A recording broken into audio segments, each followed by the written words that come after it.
بسم الله الرحمن الرحيم waxaanu nasiib u yeelanay in waqtigiisa qaaliga uu noo horo madaxweynaha dawladda deegaanka Soomaalida Cabdi Maxamuud Cumar oo aanu ugu tagnay hotelkiisa halkaas oo aanu waraysi doonaynay in aanu kula yeelano bal waxyaabaha halkan ujeedooyinka ay u yimaadeen waxyaabaha uga hagaagay iyo guud ahaan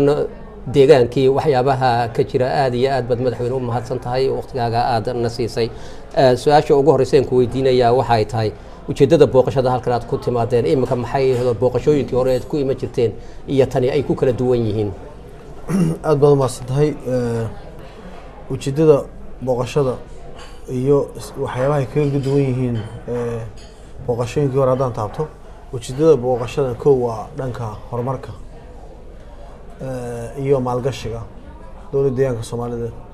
inay qurba joogto maalgashato kasoo jeeda deegaanka Soomaalida Ethiopia marka iyadoo shaqooyinku bilow ahayn laakiin hadda xoog waxaan saarnay waa arrimaha maalgashiga iyo sidii qurba joogto ay wadankooda u maalgashan lahayd una qayb qaadan lahayd isbedelka xawliga ku socda ee ka hanan qaaday deegaanka Soomaalida Ethiopia marka waxaan dhihi karaa socdaalkaas si fiican buu noogu qabsamay maxaa ugu waaweyn waxyaabaha idin qabsoomay imika dadka marka jaaliyada aad la kulanteen ee u soo bandhigteen in wadankii ay maal geliyaan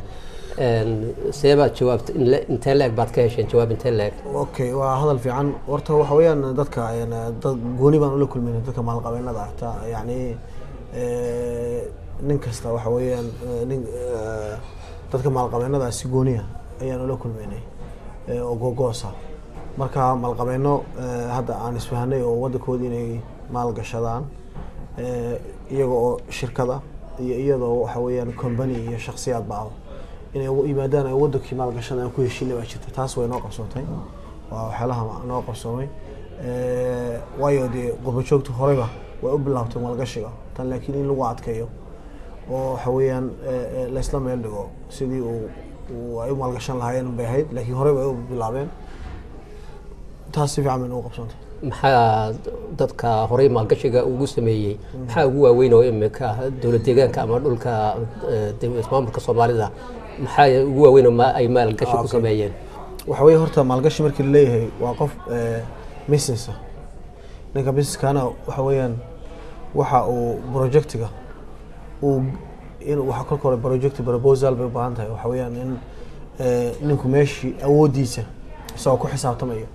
inuu fursadaha maalgashi ee ka jira deegaanka intuu eego meeshuu ka geli karay markaa inuu ka galo yaa loo baahan yahay oo hayntiisa ku xisaabtamo isla markaana baahida jirta ee uu dabooli karo markaas markaa projectiga inta sano isku soo celinayo iyo sida uu faa'iido ugu leeyahay isaga iyo ummadaba halkaas laga eegi marka waxa weeyaan si wada jira iyo si waxa weeyaan shakhsiyaada iyo si company way u galeen qurba joogto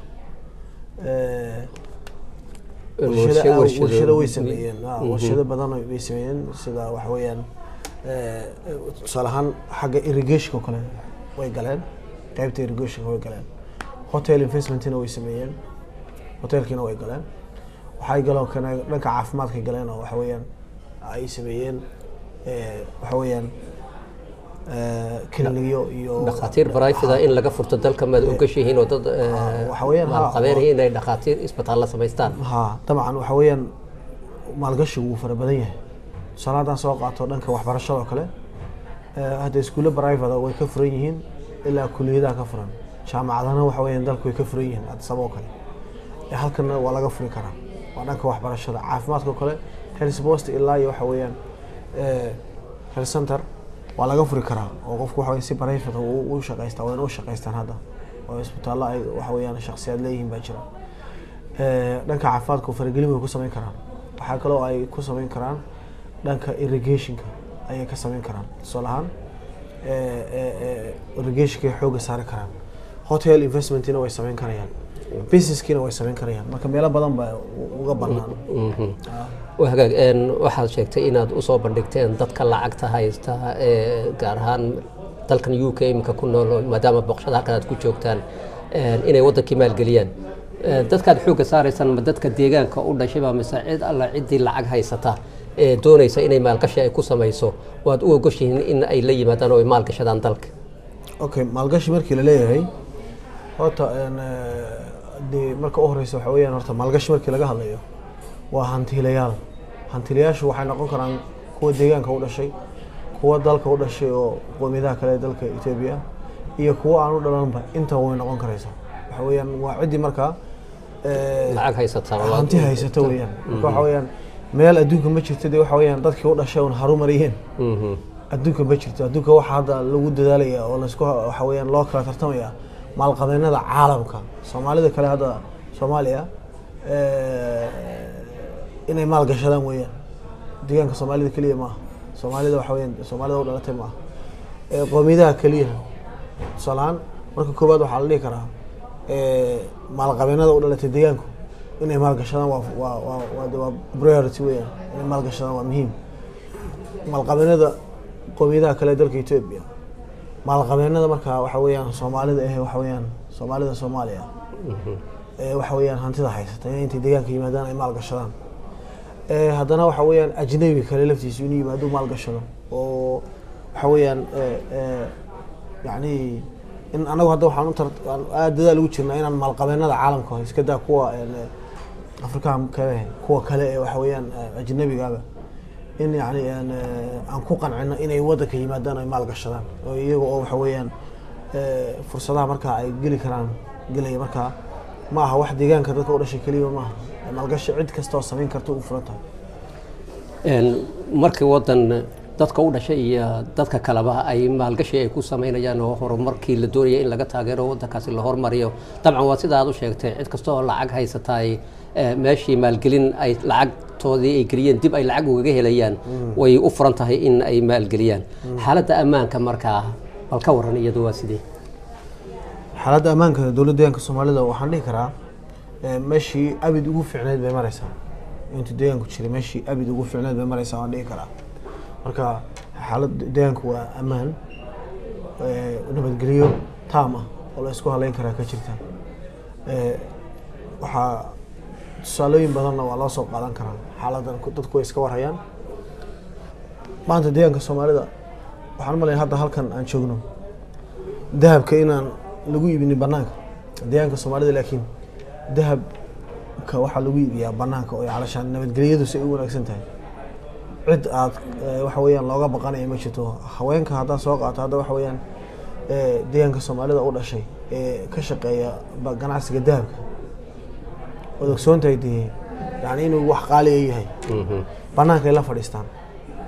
oo waxa weeyaan wadooyinka ayay maxaan ku rahay ama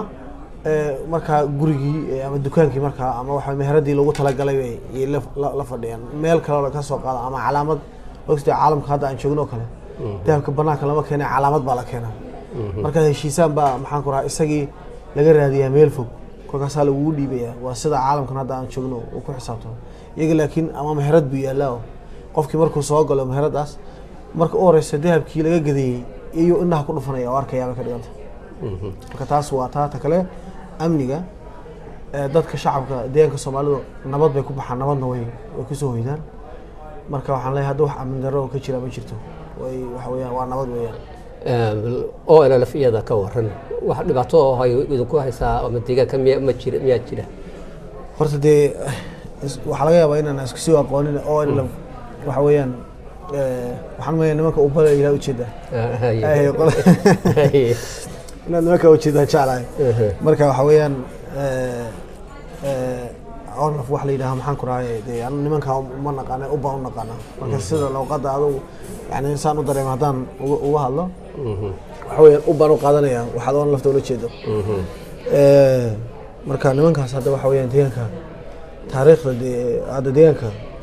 wax saameyna ay ku leeyihiin ma jirto, kamana jiraan. kii shalay la khalday waxa weeyaan ubad ahaa nabadu ka shaqeynaya maanta. shacabkiina nabad buu ka shaqeynaya, shacabkii baa nabad ka shaqeynaya oo nabad raba oo nabadii gaarka ah. ma aha hay'ado nabadgeliyo ciidamo ma aha. waxa wadanka hadda nabad ka dhigay waa shacabka, waa odayaasha deegaanka Soomaalida u dhashay hooyooyinka iyo waxa weeye maxaan ku rahaa dhalinyarada deegaanka Soomaalida u dhalatay ayaa nabadii gaar ka ah oo ilaashanaysa wax ciidan lagu ilaalinayo meesha marka hadduu shacabku nabadda ilaashanayo oo isagu cid kastoo nabadgelyada ka hormaraysa wax ka qabanayo cid nabadgelyada keeni karta ma jirto waxaan tusaale soo qaadan karaa xuskii qoomiyadaha waxa weeye Itoobiya hidar haystay yana soo qaadan karaa dhawaan jigjiga ka dhacay taa waa tusaale dhab aan dhigi karaa waa tusaale dhab haddii wax mataqaanaa nimankan aad sheegaysa ubo ay waxa weeye meel ka jiri lahayd iska daa magaalada jigjiga 68 degmo ama deegaanka wuxuu ka kooban yahay 68 degmo 9 gobol iyo waxa weeyaan ilaa 900 in ku dhaw waxa weeyaan tuulo iyo ilaa in ka badan 2000 oo waxa weeyaan tuulo hoosaad ama 900 oo center aan iraaho iyo waxa weeyaan ilaa 2000 iyo something waxa weeyaan tuulo aan iraaho inta maalinta hidar hayaasatay la qabanayay ama xuska weyn iyo la qabanayay deegaanka lagu qabanayay hal meel oo wax ma taqaanay xumaan laga soo sheegay ma jiro marka taa waxaad garan karaysaa ma aha magaalooyinka Jigjiga iyo Dhagaxbuur iyo Qabridahar iyo Nogob ama waxa weeyaan Doolo ama aha waxa weeyaan waxaan ka hadlayaa deegaanka dhan haba yaraatee way deegaanka Soomaalida dhulkiisa meel kasta marka meel kasta dawladdu ma taqaanaa ciidan uma taagnayn waxa u taagnaa shacabku ahaa meel kastana waxa ilaashanayay nabadgelyada shacabku ahaa marka waxa halkaas waxa garan karaysaa inay cidii wax laga yaabaa cid aanay maxaan ku rahay shaki kaga jiray oo islaha war armay yani markii la qabanayo munaasabadan in armay ma taqaanayo waxa weeyaan ama niyada ku haystay qoliyaha oo baad sheegaysa inay saameyn leeyahay ama wuxuu sameyn karaa ma ahayn maalinta ka hor baa shaqo la qabtay maalintaas waa waxay ahayd maalin xaflado loo dabaaldegayo laakiin shaqooyinka hore baa loo qabtay shaqo maxaan ku rahay sanadii ka horeysay la qabtay awoodda lagu qabanayna ay ahayd maxaan ku rahay shaqadii markaas iyada shacabku inuu qaadan karo la aaminsanaa bay ahayd marka qoliyahaas u bada wax saameyn hadda haba yaraatee inta haddaan soo qaataa tusaalahaan halkan aan joogaan labaan u kala qaadi mid waa ta gudaha oo ataa gudaha oo dee waxa weeyaan taasaa tusaale dhabo ama waxaa tusaale dhabo waxa weeyaan wax qabadka iyo horumar baa hadda laga shaqeynaya wax ururka iyo mataqaanaa ubo oo hadda xataa shirarka ku saabsan iyaga ama wax ka hadlaya ama nidaam aan sinaba si dadban iyo si toos ah aan ajandaha waan iska xidhnay meel baan iska dhignay hadda waxaan ka shaqeynaa horumarka si looga maamul suuban iyo waxa weeye maxaan ku rahay in nolosha dadka wax laga bedelo oo waxa weeyaan anaga cadow waan leenahay cadowguna waxa weeye waa saboolnimo cadow waan leenahay hal cadow baa ka jira deegaanka halkaasna waa saboolnimada in la tirtiro oo waxa weeyaan aan la dagaalano baahida dawladda deegaanka Soomaaliya Itoobiya dadka ku nool inay nabad helaan oo helaan maxaan ku rahay horumar oo helaan waxa weeye infrastructure-kii horumarkii asaasiga ah marka waxa weeyaan waxaan hadda ku jirnaa qorshayaashanada horumarineed ka mid ah in waxa weeyaan aan saboolnimada tirtirno isla markaana tusaale ahaan adduunka waxay mataqaan koowa cuntada kale ka soo qaad cuntada deegaanka Soomaalida in laga beero Soomaalida waxay ogsoon tahay inay bariiska ay aad u isticmaashaan dibadda laga soo dhoofiyo bariiska waxa weeyaan India laga keenaa iyo waxa weeyaan deegaanka la keenaa hadda waxa noo qorshaysan inaan bariiskii waxa weeyaan dhulkii ku haboonaa iyo biyihii ku haboonaa waa leenahay hadda waxaan khibrad wadaas u tagaynaa socdaalkayga ka mid ah wadamada maxaan ku raacaan ku ah bariiska yaa socdaalkayga mataqaanaa ka mid ah inaan eegno soo aragno wasiiradii iyo waxa weeyaan maamulka khusaysa laftooda uu la socdo hadda waxa weeyaan arrimaha uu socdaa marka in baahida maxaan ku rahay cuntada kale deegaanka Soomaalida uu isku filaado waliba dhoofiyo in waxa weeyaan marka baahidii la tirtiro ayaa noo qorshaysan dadka deegaanka xoolo dhaqatu u badan yahay mudane madaxweyne beerahu in la sameeyo wax soo saarka intay ku filaadaan dadku wuxuu soo saar dibadda loo dhoofiyana waqti dheer ayay u baahan tahay inay qaadato haddaan cududii beeraha fali lahayd ee ka shaqaysan lahayd aan la helinna way adkaanaysaa in dibadda loo dhoofiyo sidee baad markaa arrintaas aad isu waafajinaysaan in dadka beeruhu intay qotaan inay wax dhoofiyaan iyadoo dadka la ogyahay intooda badan inay dad xoolo dhaqato reer miyiga ay yihiin waa su'aal fiican weeyaan taas waa sababta aan u sameynay barnaamijka xoolo dhaqato beeraleynimo xoolo dhaqato beeraleynimo sababta loo sameeyo weeyaan marka u horeysa dadku inay noolaadaan xoolo dhaqatadu inay waxa weeyaan iyadoo xoolaheeda dhaqanaysa beeraley noqoto ay fadhiisato degtana salka ka degtana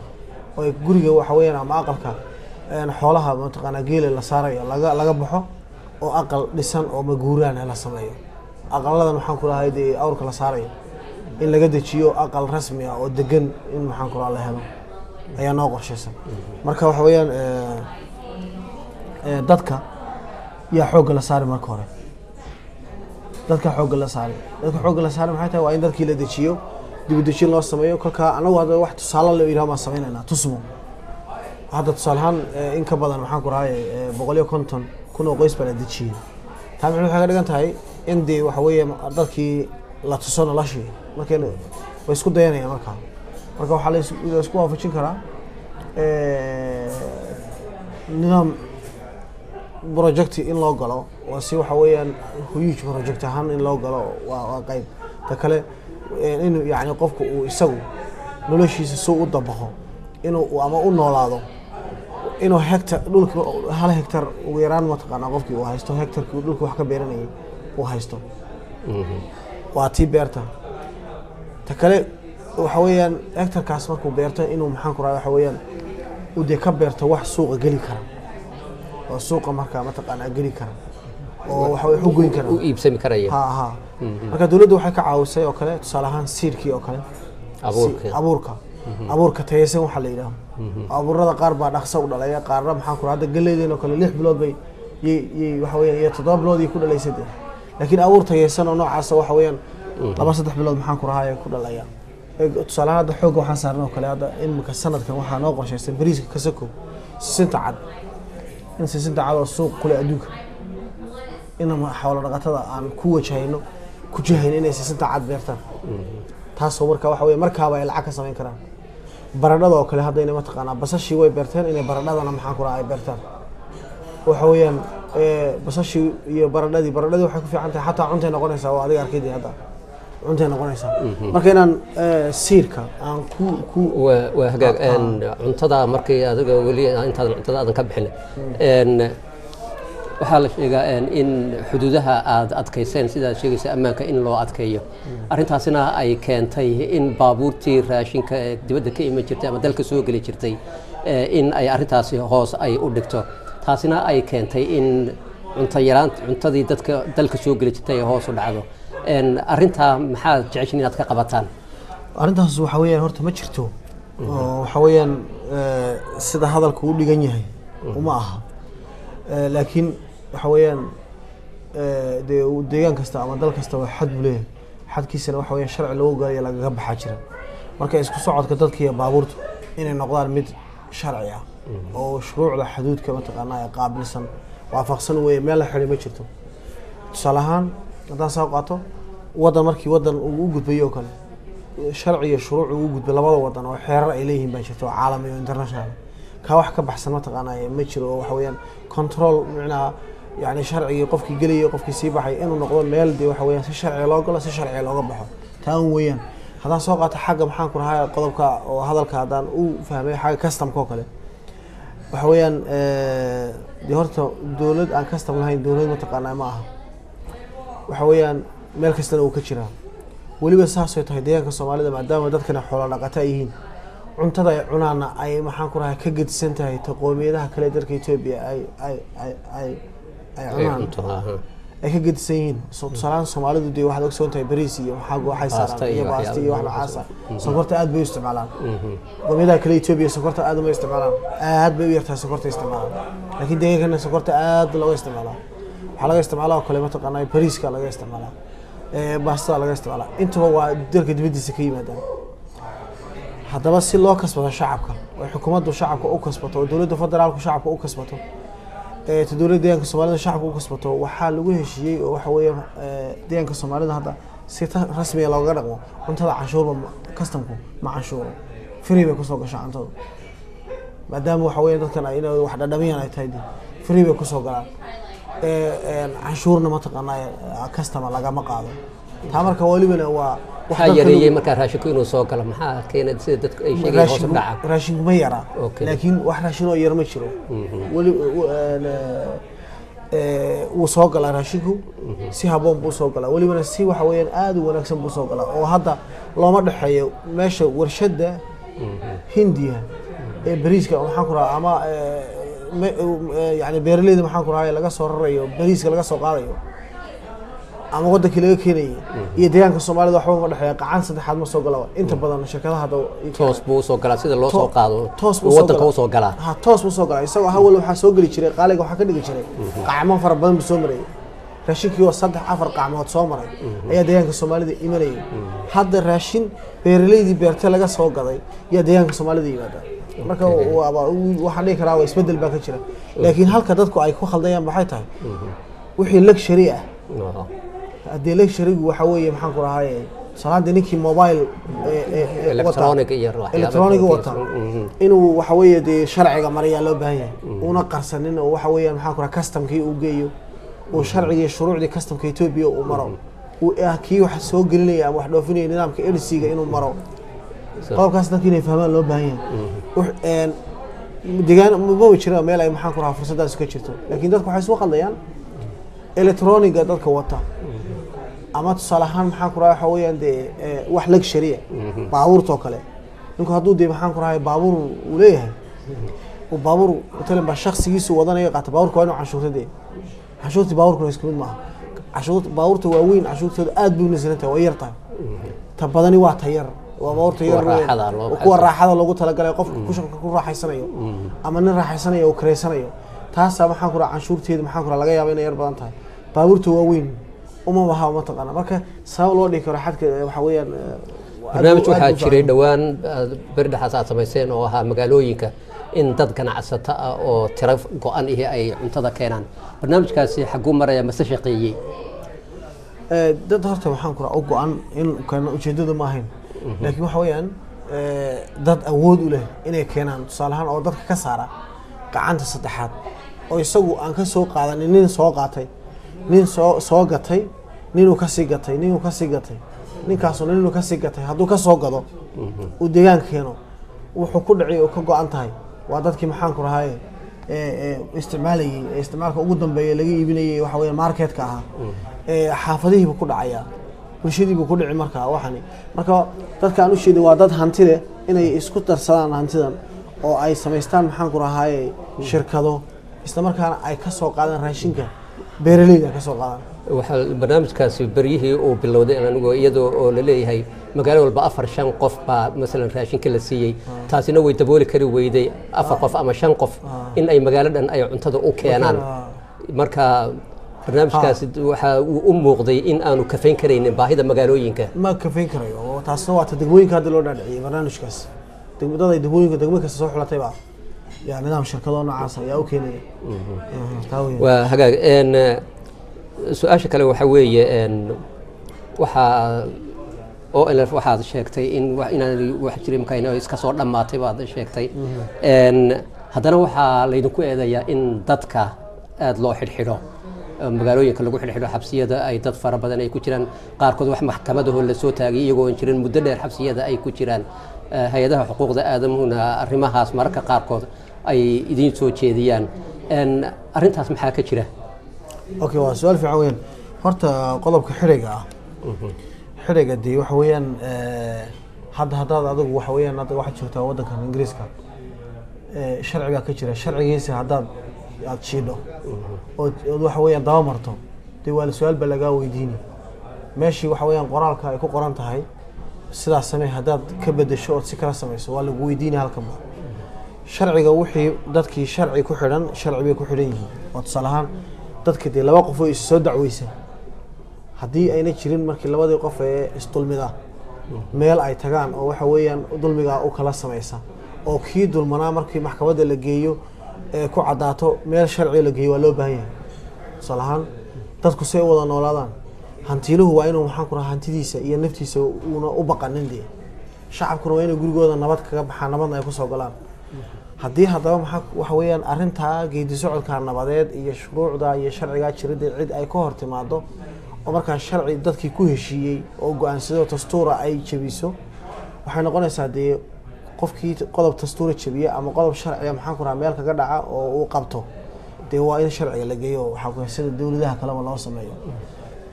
taa marka waa saas weeyaan oo xidhayga dee waxa weeyaan dhinaca maxkamad la'aanta maxkamad oo kale aan sharciga dadka la soo marna xabsiga iskaga jiraan waxa weeyaan taas waxaan dhihi karaa maxkamadda marka laga hadlayo waxaa ruuxu haddii hadda ruux la weydiiyo oo la xidho maxaa lagugu xidhay la yidhaaho wuxuu dhihi maxaan ku rahaa waa la iska ka haystaa cid adduunka tiraa sax baa laygu xidhay oo waan ku saxsanaa waxan way yar tahay oo xidhaygan waan mutaystay in la xidho la xukumana xaq bay ahayd cid dhahaysa horta maxaan ku rahaa ma jirto laakiin waxa weeyaan arrinta maxaan ku rahaa qofku wuxuu xaq u leeyahay markii lasoo qabto in sharciga la horgeeyo maxkamad la horgeeyo maxkamadaas kadib go-aan ay siiso go-aanka markaa mataqaanaa ama la sii daayo ama la sii daayo ama maxaan ku rahaa la xukumo welibana anagu waxaan sameynaa waad ogsoon tahay cafis baaba la sameeyaaba isagii oo la xukumay haddana oo sharci dembigii maxaan ku rahaa lagu xukumay ayaa kuwii la xukumay ee waxa weeye shalay nabadiidka ahaa ee waxa weeye maxaan ku rahaa la xukumay yaaba cafis loogu day ogsoon tahay intaasoo jeer baa la cafiyeyba intaasoo jeer baa media waa ka daawatay dadkii oo la cafiyayo marka waxay ka dhigan tahay dowladdii waxa weeyaan dee cafiskaas ay furtay marka waxaa laga yaabaa qof inay maxkamadda u dheeraato waqti maxaan ku rahaa inay dheeraato waqtiga maxkamadiisu ay socoto waqtiga maxkamadiisu ay socoto tusaale ahaan maxkamadda degmada oo kale haddaan soo qaato waxaa laga yaabaa in qaadiga jooga ama markaa garsoorayaasha jooga ee maxkamadaha hadday maxaan ku rahaa markaas dee ballan dheer ay u qabtaan iyagoo ku xisaabtamaya faylasha u yaala ballan way u qaban karaan sida maxaan ku rahaa ballanta loo qabto oo kale laakiin haddana haddii la dee waxa weeyaan mar 100% wax adduunka ma taqaanaa 100% wax qabsoon karaan ma jiro adduunka shaqo 100% qabsoonta dee ma jirto shaqo kasta ma taqaanaa dhaliil way yeelan karaysaa oo wax ma taqaanaa dhaliil laakiin xukuumad ahaan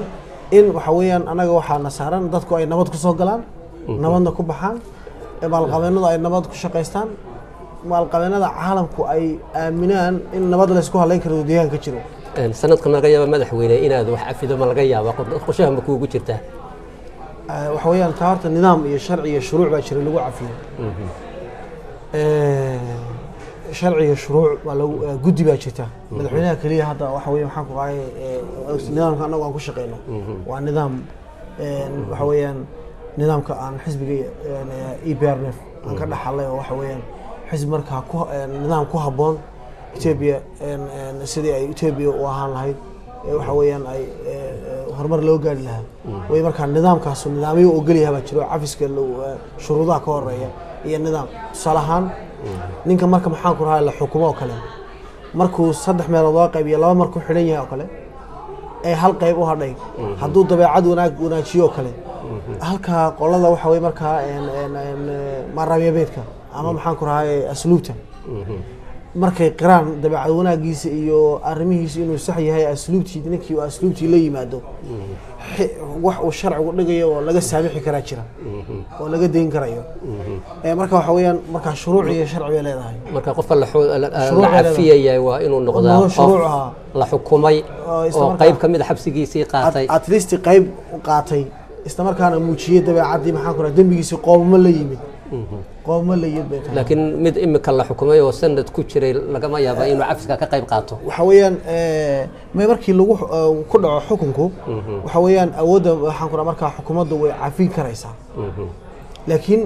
qof maanta la xidhay maanta haddii la sii daayo waa inuu maxaan ku rahaa horta qofkii uu ciqaabtiisii inuu la kulmo weeyaan وهاجا مدن مدحوينه waxaad magaalada Jigjiga dhawaan aad ka taagteen oo aad ka dhisteen taala aad ugu magacdarteen Sayid Maxamed Cabdilla Xasan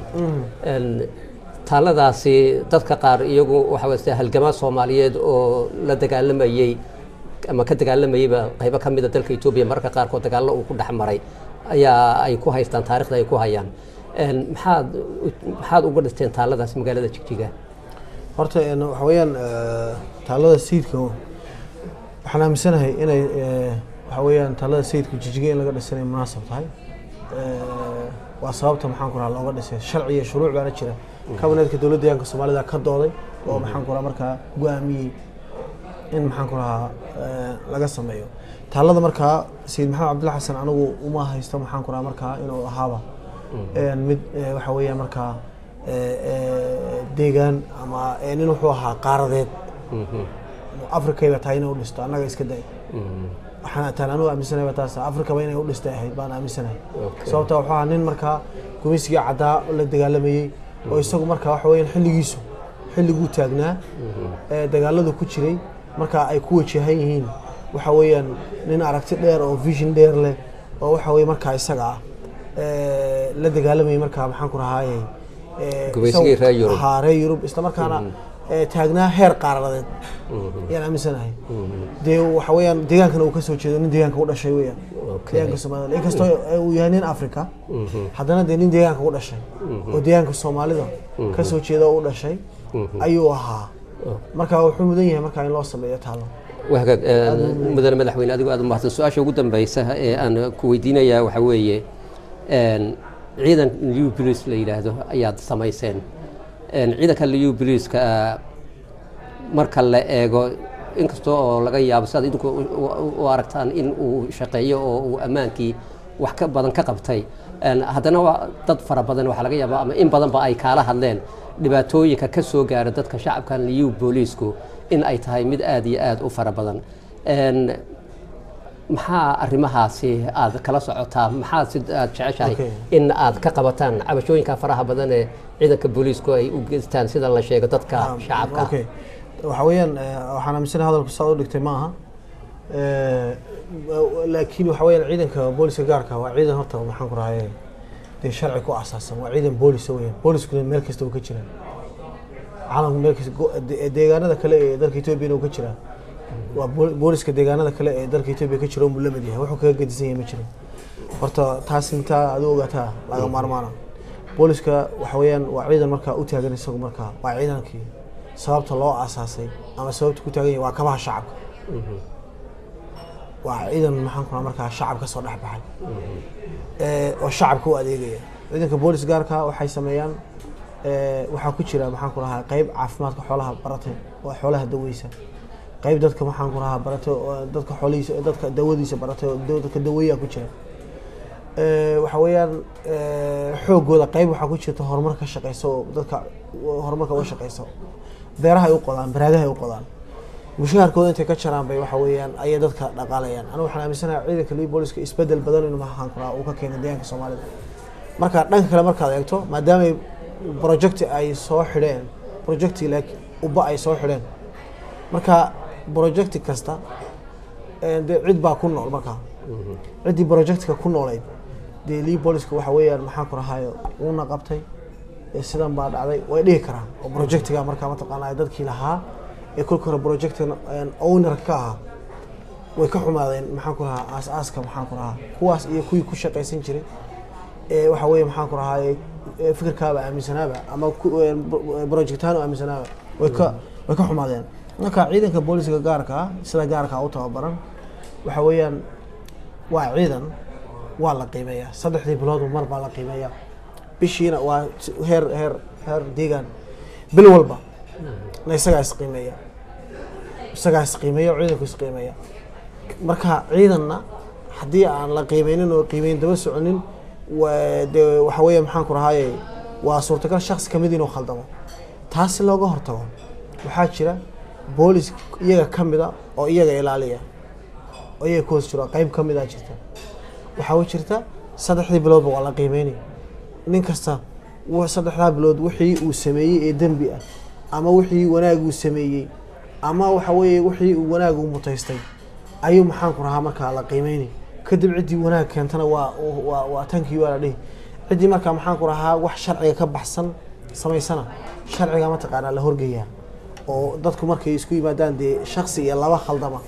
laba waayo ciidan marka waxa weeye ma taqaana ciidan yahay kii khaldama ama iyaga gudahooda laftooda haday isku khaldamaan iyaga gudahooda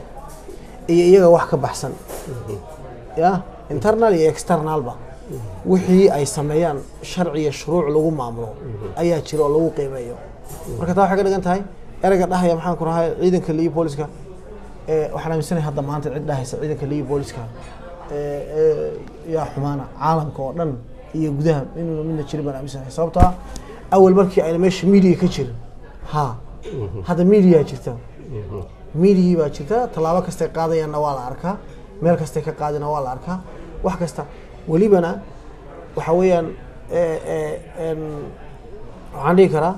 waxay ilaaliyaan sharciga caalamka iyo sharciga dalka iyo ka deegaankaba intaa way ilaaliyaan madaxweyne aad iyo aad ayaad u mahadsan tahay waqtigaaga qaaliga aadna siisay barnaamijkii gaarkaana intaa ayuu ka yahay wasalaamu calaykum waraxmatullaahi wabarakaatu